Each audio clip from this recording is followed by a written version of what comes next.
السلام علیکم ورحمۃ اللہ وبرکاتہ۔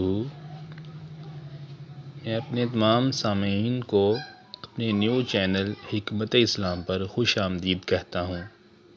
میرا اس چینل بنانے کا مقصد صرف اتنا ہے کہ موجودہ دور کے مسلمان نوجوانوں کا ذہن حیا، سوز، گندے اور شہوت انگیز افسانوں سے ہٹا کر اسے پاکیزہ خیالات اور صحت مند رجحانات کا مرکز بنایا جائے، اور غیر شعوری طور پر ان کے دلوں کو ایمان کی ان لطیف لذتوں سے آشنا کیا جائے اور ان کی زندگیوں کا رخ موڑا جا سکے۔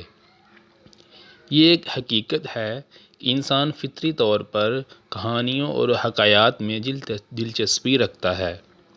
میرے خیال میں اس فطری خواہش سے جنگ کرنے کی بجائے اسے صحیح رخ پر لگا دینا وقت کا مفید ترین اقدام ہے۔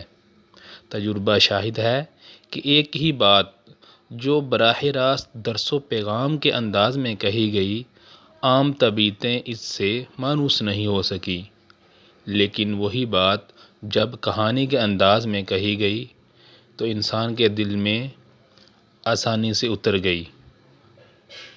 اللہ تعالیٰ سے دعا ہے کہ انہیں دنیا آخرت میں کامیابی عطا فرمائے، اور پلیز آپ میرے اس نیوز چینل حکمت اسلام کو سبسکرائب بھی کریں اور شیئر بھی کریں۔ تھینک یو جی، اللہ حافظ۔